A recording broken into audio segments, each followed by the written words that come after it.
Who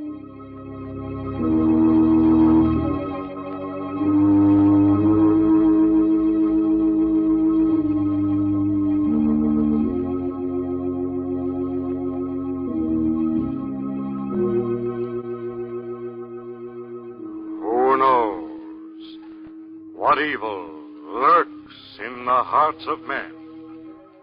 The Shadow knows. This is the Shadow. My hypnotic power has clouded your mind. The Shadow! Yes, the Shadow. I'll be there in every empty room, as inevitable as your guilty conscience. Because her name is Justice, and her revenge for your mockery will be death.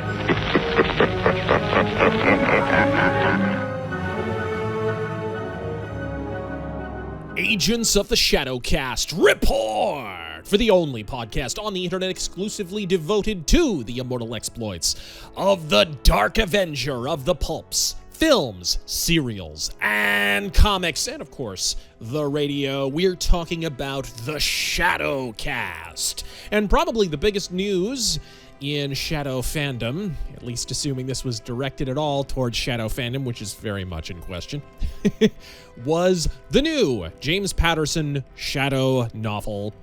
Ladies and gentlemen, I have it. I have read it. I was quite ill this last week, and so I had plenty of time to finish it. The fact that it was a bit of a slog, even though it's a very, very, very short novel and certainly written for ease of reading, is probably your first big red flag, but I'm going to review it here today. Now, of course, is it really a James Patterson book? That is the operative question every single time James Patterson is going to write a novel of any kind, let alone a Shadow novel. We talked about this news some time ago on the Shadowcast and even quoted a little bit of a James Patterson interview where he talked about what some of his goals are. We all know he was rather dismissive of the early Shadow pulps. I think we'll see right now. Well, I'm just going to take a victory lap real quick because I pointed out that basically starting off with dismissing the original 1930s and 40s pulps shows either ego or stupidity or political bias or whatever it is. You know, he said he was going to try to remove the, quote, dated aspects of the stories. Well, if the dated aspects were a plot that makes any sense and prose that doesn't seem like it was written by a 10-year-old, then I guess mission accomplished. But folks, we're going to talk about it. Condé Nast teamed up with James Patterson to release a new reboot of The Shadow in prosaic form. It's actually more than that. As we all know, it's actually supposed to serve several functions. This story's horrendous. I'm just going to say it right out. If that's all you're waiting for me to say, rest assured that the reviews on Amazon, which I notice have been drowned out by suspiciously undetailed one-sentence, two-sentence positive reviews from accounts that have no prior history except with reviewing James Patterson novels. That's rather strange, but, you know, not that I'm saying there's any shenanigans going on Amazon. Whereas the larger, more detailed, more in-depth reviews on Goodreads and Amazon are all almost uniformly negative. It's a fairly poor written story, folks. To begin, let's just dispense with all the rote rejoinders we're hearing from the James Patterson Defense Force, each one more, shall we say, beep-boopish than the last. I'm not saying Patterson's publisher is employing bots to defend this book, but I heard at least one of the reviewers on Amazon utter the words oil can, whether you like the original Shadow or not. Hell, if you've never heard the words The Shadow outside of the Sonic the Hedgehog franchise, maybe, James Patterson's The Shadow would still be among the most puerile stories ever published for commercial consumption. I should probably say at the outset, James Patterson in industrial size air quotes. As we all know, James Patterson is a publishing house at this point, drafting maybe a rough outline before handing it off to one of 7 septillion sweathouse hacks he employs to actually write the thing. And it certainly feels that way. I have to be honest, like when you read this book, it definitely feels that way. I should helpfully point out also that according to James Patterson's original press release, as we kind of covered last time and maybe didn't go into full detail, we'll talk about it a little bit more here. This is not just meant to be a book reboot. this is not just meant to be a full reboot of the Shadow franchise, but also a treatment for a possible Shadow film. And let me just state for the record, now that I've actually read it, that if Condé Nast intend to make this into a feature-length picture, you better build a bomb shelter first, because this movie would leave a crater the size of Sonora at the box office, and you can quote me on that. This is a horrendous story, even if you don't know anything about the Shadow. I want to make that perfectly clear here, because there's some people on Facebook who are saying, with rather politically charged tags on their Facebook bios, let's say. I suspect maybe they have other motivations for defending this story.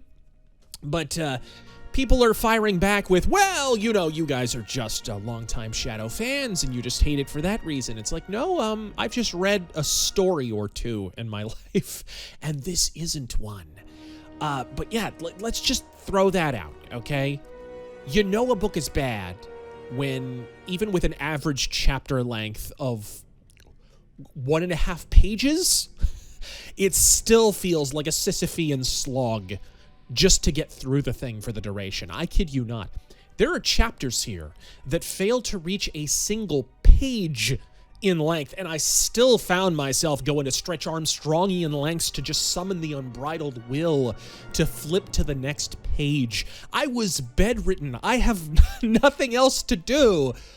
Bit of a bad sign there is all I'm saying. Just a few red flags. If you want like a summary of what this is basically in concept, it's almost the novelization of the... Basically, if like virtually everyone else, you hated Cy Spurrier's Shadow Reboot for Dynamite Comics from a few years ago, you know, the one that sold 10.5 copies each to every member of his immediate family, that one, wherein the Shadow was shuttled into a future world to play second fiddle for a sassy Latina sidekick who, for 4 agonizing issues, struggles valiantly to locate a solitary reason she should even exist in the story. Well, basically, this is just that, but with an even worse grasp of the Shadow canon. A silly parental plot twist. I'm going to warn you ahead of time, this is a spoiler review. I'll try and warn you whenever I cite a spoiler, but I can't guarantee anything. So if you don't want to know anything, if you must read this, and I would strongly warn against it, even if you don't know a thing about the Shadow, it's really not worth reading. Yeah, there's some spoilers here. But basically this is just that comic book in novel form, with an even worse grasp of canon. It's got that parental plot twist. You can see it from space. And it's got a prosaic approach that it'd be lucky to pull down a D- in a 5th grade English class. I mean, really, again, I know there's going to be reflexive defenders. I mean, I almost feel like that's the real contrarian position at this point, is the 5.5 people who are defending the novel on the basis that, well, just as a standalone story, it's fantastic. No, it's really not. No, it's not about being a fan of the Shadow. It's not about feeling betrayed. I mean, I knew what this was going in. I don't have a high opinion of James Patterson. I don't have a high opinion of what Condé Nast has been trying to do with the character recently. I had 0 expectations. I had sub-0 expectations. Given James Patterson's essentially turned himself into Tom Clancy without the quality control, folks. My expectations were playing Limbo with dust mites. Rather appropriately, in a complete vacuum, this book would still suck. It just, on its own, it sucks. It's terrible. For one, just in terms of technique, this book awkwardly vacillates between horrendously written third-person perspectives, right? It's, for those who don't know, when you're writing a book, you can write from third person, you can write from first person, and then there's some varieties therein. There's some different perspectives, different abilities, right? There's third-person unreliable, there's first-person unreliable, there's first-person reliable, there's third-person omniscient, right? And this is inconsistent even within the given perspectives, right? So it sort of vacillates between this weirdly written third person, the omniscience of which is wildly inconsistent. You're never quite sure what the third person narrator knows or doesn't. And an even worse experiment with teenage first person as we follow the adventures of Maddie A strong, independent teenager with superpowers, exceptional street smarts, and no identifiable character flaws whatsoever. She pilots a hovercar perfectly without lessons. She reads and controls minds without training or any kind of instruction whatsoever, even though we contradictorily established that the Shadow himself had to study in Tibet from an early age to even approach an equivalent ability level. So there's this constant question I was asking. So wait a minute, do you have to train to have these powers, or are they genetic? This book doesn't seem to want to answer that. It seems to want to have it both ways. When it's convenient for the plot, Maddie has all the powers of the Shadow and more at times, without any training at all. Heck, I think the original training, he like sits her down and vaguely explains some of her Shadow abilities. Again, for the record, guys, the version of the Shadow presented here is bizarre. It's absolutely bizarre. You reference Shiwan Khan, who's from the pulps. The main villain is Shiwan Khan. That's said in the press release, by the way. That's not a spoiler. So the main villain is Shiwan Khan, so that's from the pulps. But the book also mocks the idea that the Shadow would wear a hat and a coat and a scarf and all of the pulp regalia. So he's essentially just the Invisible Man. Let's just throw that out there. For a long time there, the Shadow franchise was utterly unwatchable. They were trying to make films of this version of the Shadow. They tried to make a TV show of this. You can go watch a movie called The Invisible Avenger. Basically, there was a period there where the Shadow, as a result of the popularity of the radio show and the dying of the pulp version of the Shadow, where basically the Shadow was just the Invisible Man. And the stupidity of that, of course, is that the only reason the invisibility conceit existed for anyone who knows anything about the Shadow is because it was a really quick sort of shortcut way on the radio to adapt the pulp version of the Shadow. Because essentially in the pulps, he's a master of stealth. He's beyond a ninja. He can blend into shadows, essentially, and, move from shadow to shadow the way that Walter B. Gibson describes them. Well, we've talked about it here, especially on this season, the Pulp Avenger of the Shadowcast, where Walter B. Gibson goes to extraordinary lengths to talk about all of the Shadow's incredible stealth abilities. And basically on radio, the theater of the mind, it was just easier to hand-wave that away because you can't really describe how sneaky he is. He would have to be giving constant play-by-play. Okay, now I'm moving behind the pillar. Okay, now I'm melting into the shadow. It wouldn't have worked, right? So on radio, he's just able to cloud men's minds. That's how they explain his extraordinary stealth abilities. That's where it came from. It wasn't intended to be an invisibility gimmick, but it slowly morphed into one, and he slowly morphed into the Invisible Man.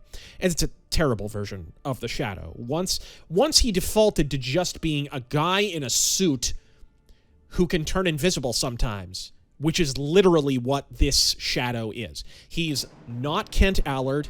He's not Kent Allard wearing the mask of Lamont Cranston. He's just Lamont Cranston. He's running around in a three-piece suit the entire time, or a tuxedo or something. And he is just a guy who turns invisible sometimes. And then we learn that he has other abilities. But that's one of the biggest problems, is it's just this bizarre amalgam of... There's almost nothing from the comics, I should say. There's some stuff from the 1994 film. This is unfortunate. It seems like there's this malady now with the Shadow where when somebody comes along to reboot, they hit up the Shadow's Wikipedia. Then they listen to some of the radio show sometimes. They might pick up a comic. Usually, I don't even think they do the comics anymore, which is unfortunate because there's actually some pulp Shadow elements in a lot of the better comics, right? So you could maybe salvage something if they did that. And then, of course, they watch the 1994 Alec Baldwin film, and then they just go to town. They don't feel like they need to do any research. They don't feel like this character has any mythos that's worthy of preserving. Oh, I'm just being contracted for a job. And it's very, very obvious that James Patterson took exactly this approach. Now, it's entirely possible he's an old boomer. So he probably listened to reruns of the radio show. They were actually fairly ubiquitous in the 1960s and 70s. That's where a lot of people heard them. Heck, all throughout the 80s.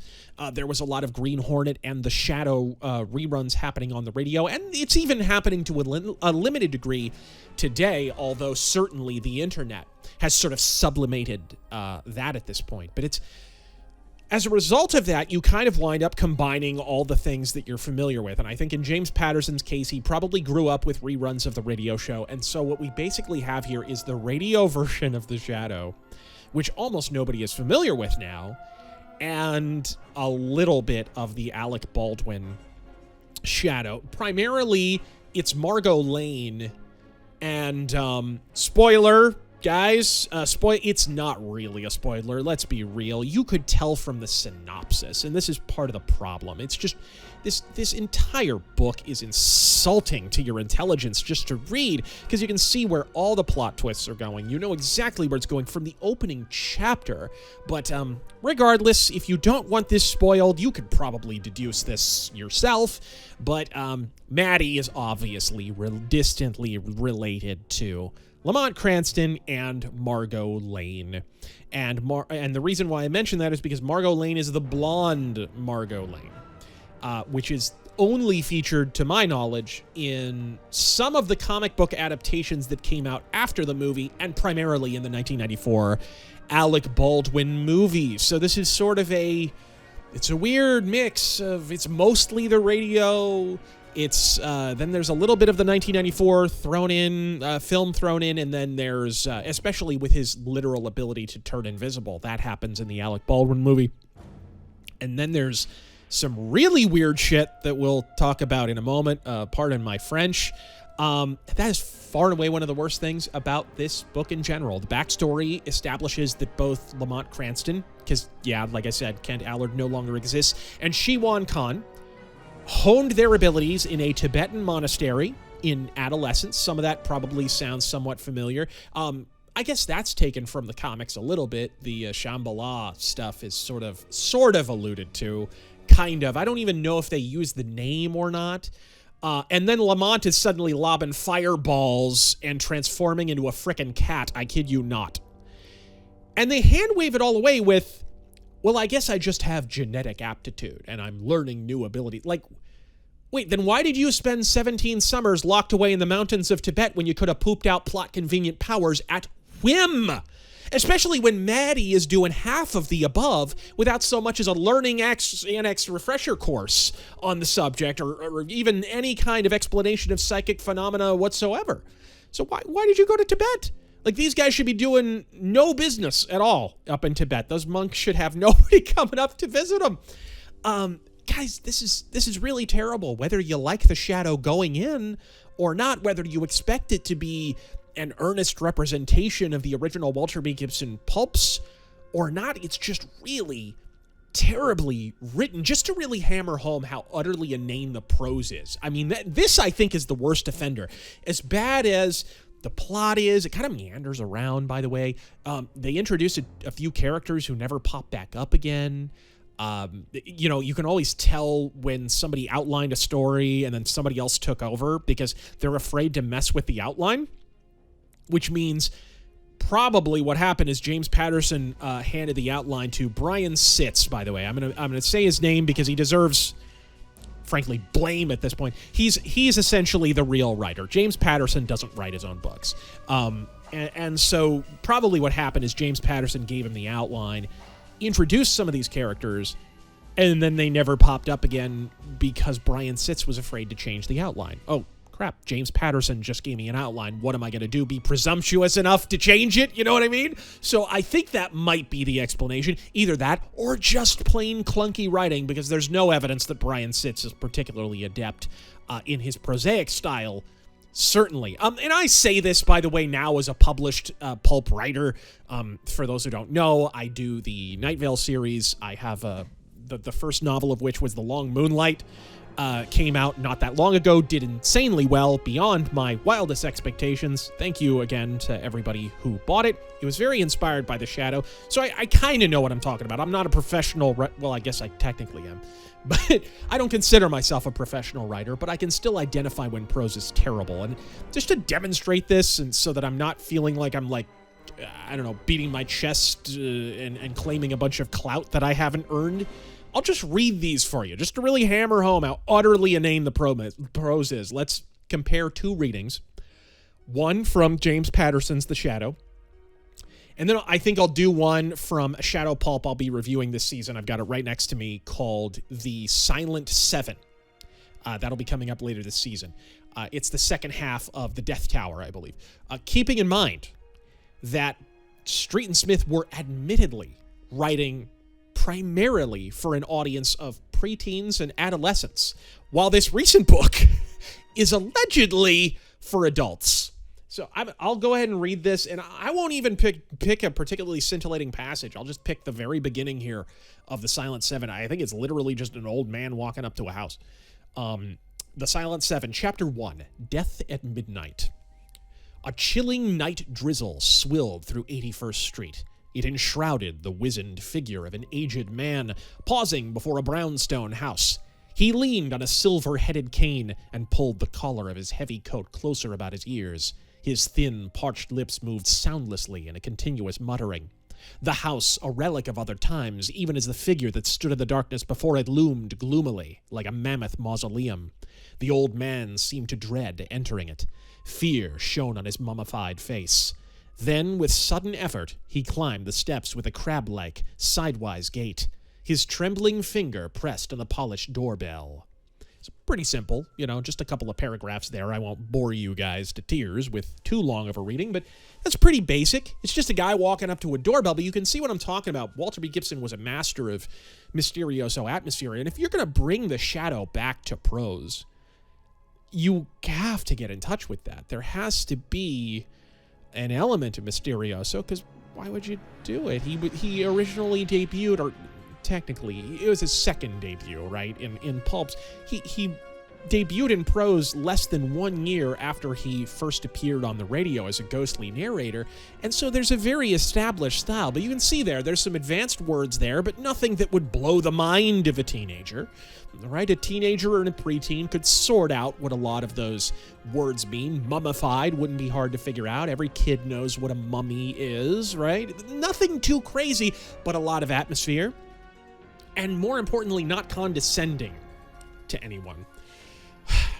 Right here, I'm going to read a passage from when... So basically, this Maddie character, she inherits something. She receives some kind of mysterious inheritance, and she has to go to a warehouse in order to pick it up. So this is from chapter 9, and I wanted to read one of these first-person passages because this is one of the things that really, really, really hurts the book.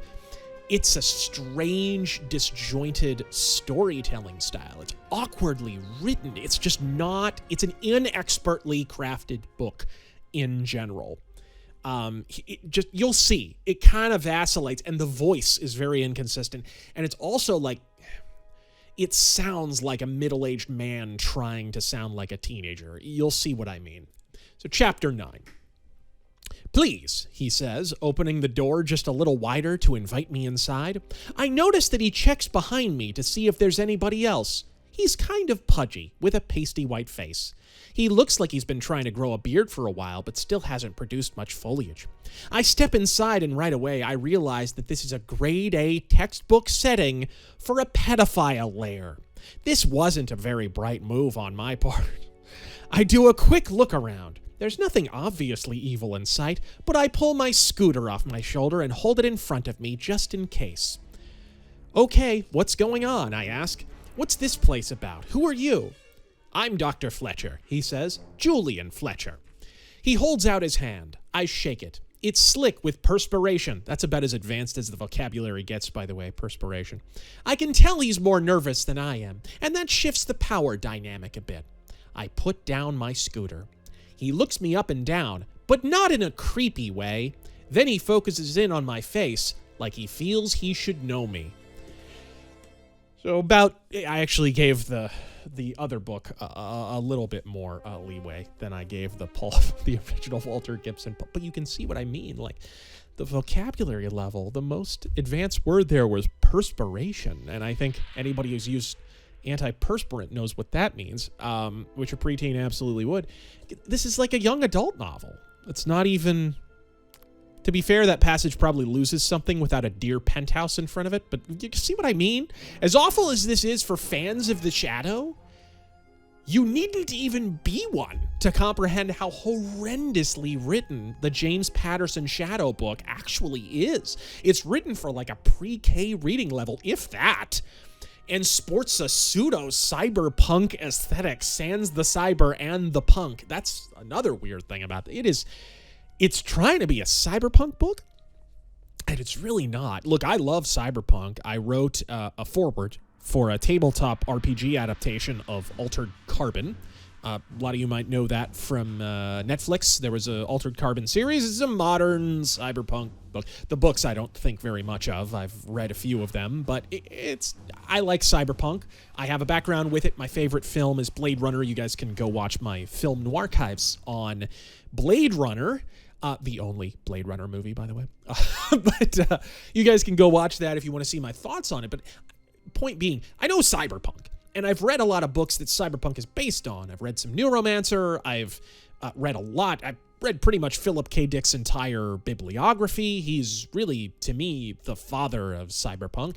I think the earliest nascent stages of cyberpunk were culled from the pages of, stuff like Minority Report, and We Remember It For You Wholesale, and certainly Do Androids Dream of Electric Sheep. Philip K. Dick was really, in many ways, the father of that brand of cyberpunk science fiction. And man, this is not that. There's no real, cyberpunk needs a theme. There's really no theme.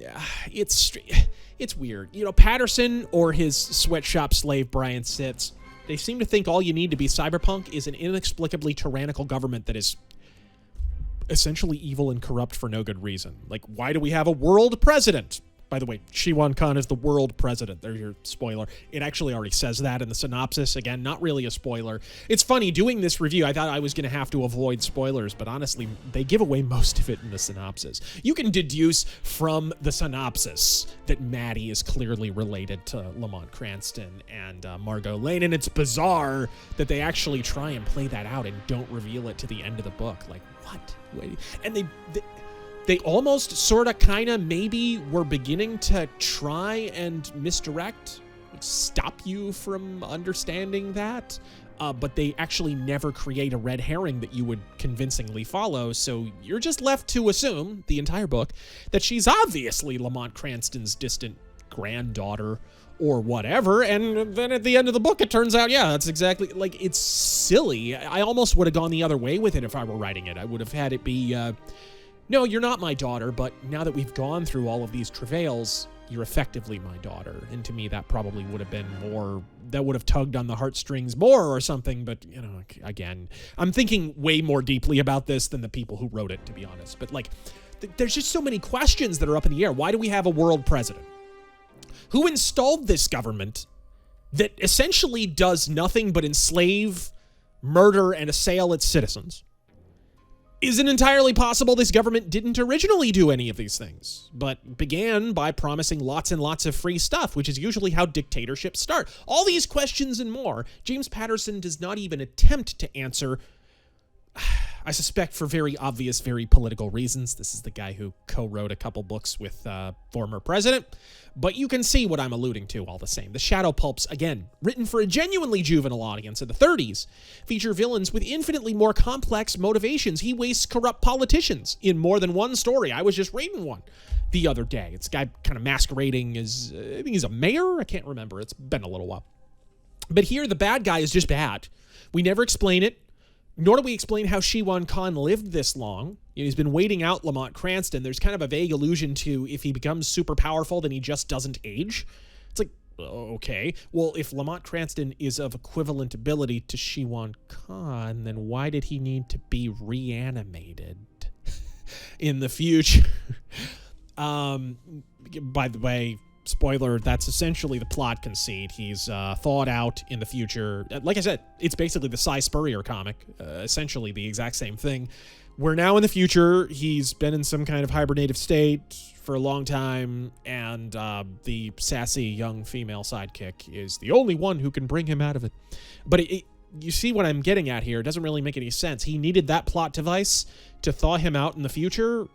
couldn't he have just been so powerful that the original poisoning attempt wouldn't have worked? Or couldn't he have just hibernated into the future? Or it just doesn't make a whole lot of sense.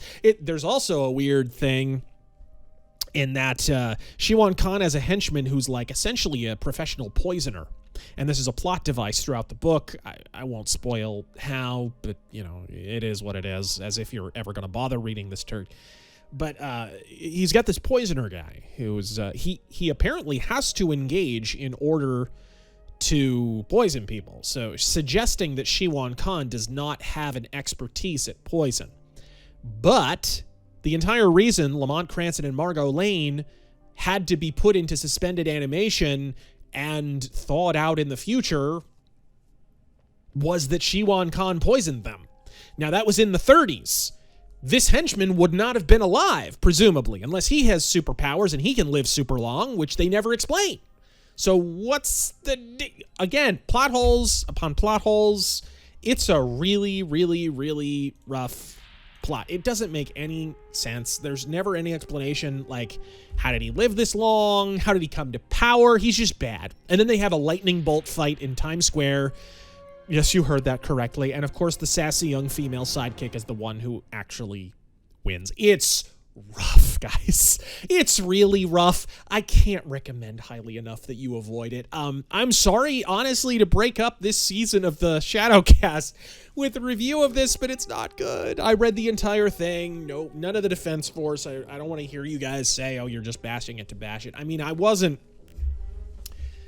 I gave it a chance. I gave it an honest chance, but it's never a good sign when you have one-page long chapters and you can barely muster the wherewithal to get through to the next chapter. Like, that's not a good sign. This is a quick read. It didn't waste a lot of my time. I mean, unless you consider reading a bad story to be a waste of your time, in which case it is a massive waste of your time.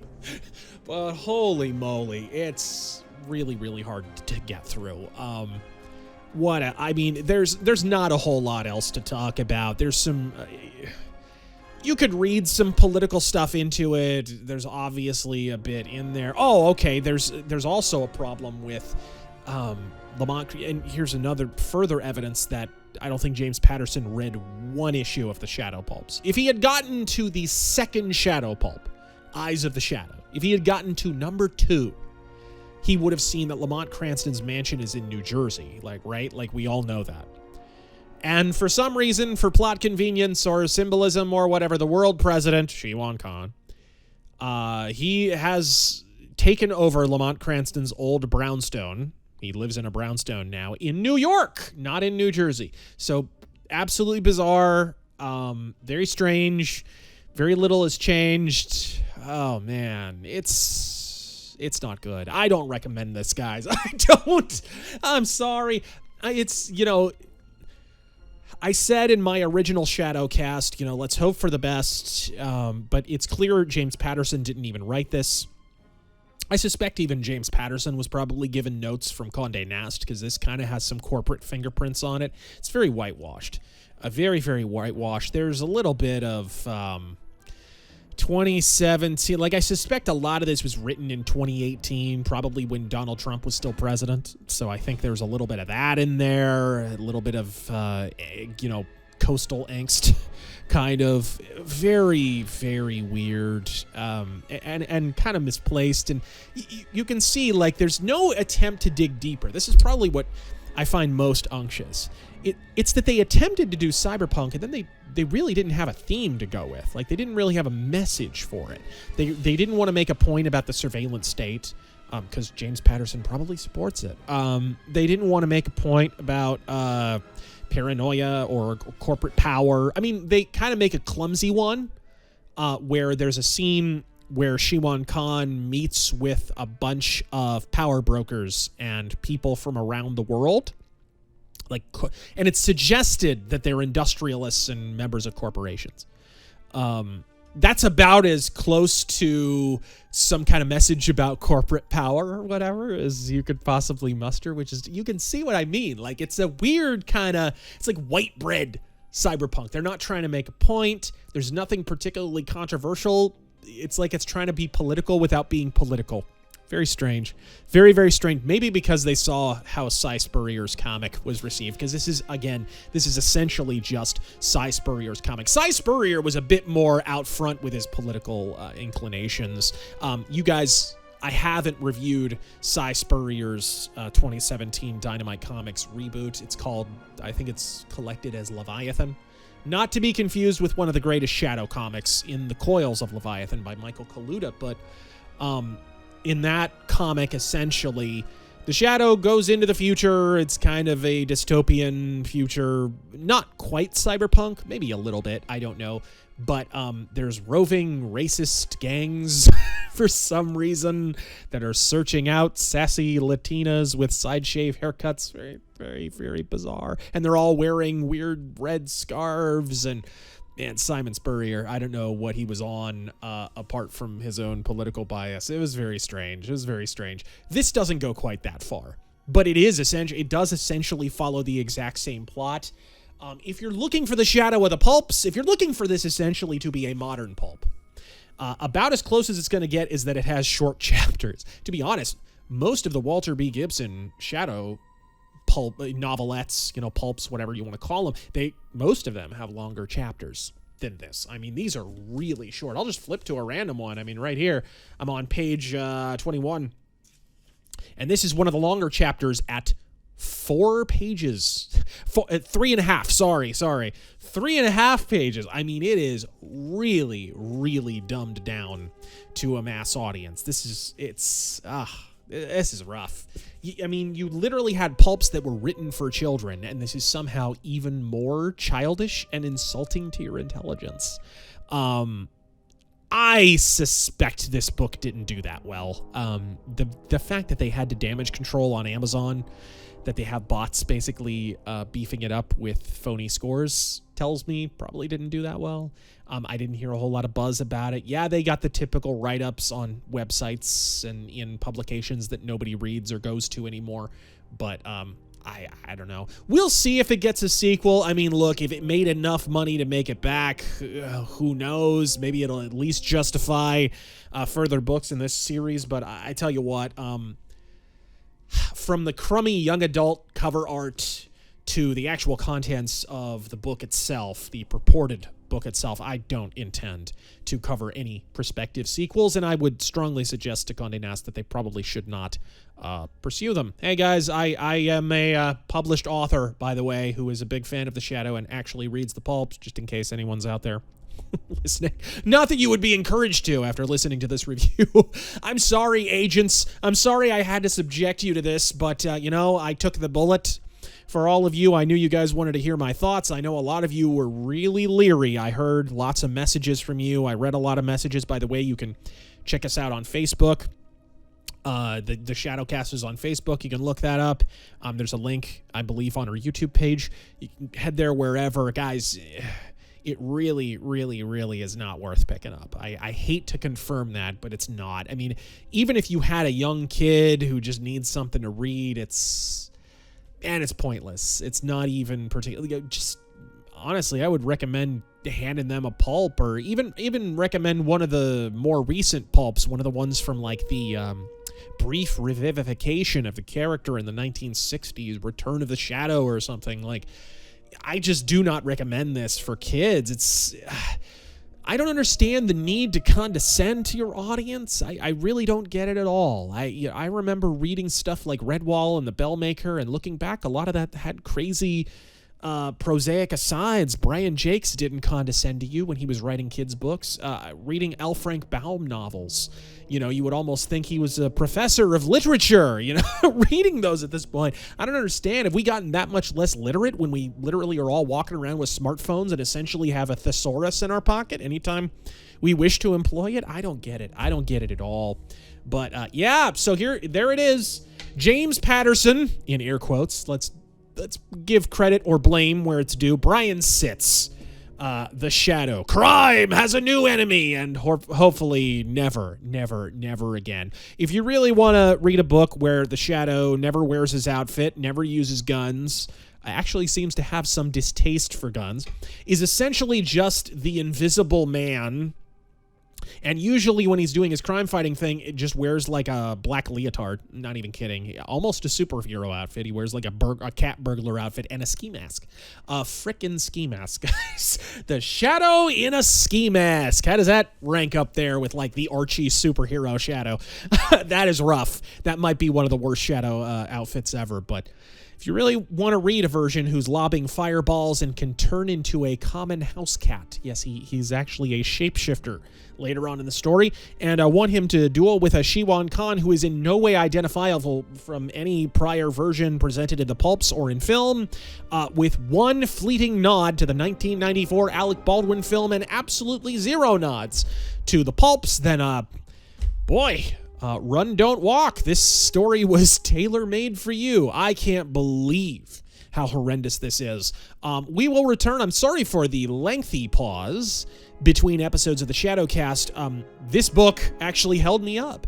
I already read the next pulp story, so I may actually sit down and record the next episode right after I'm done here so we can get a new episode a little bit quicker. But the next episode of The Shadow, in continuing our ongoing season of The Shadow, The Pulp Avenger, we're going to cover an actual pulp. And guys, I think you guys will find that a refreshing episode because we're going to cover one of my favorite pulps, actually, a nice little standalone yarn called The Death Tower. Folks, until next time. As you sow evil, so shall you reap evil. Crime does not pay. The Shadow knows.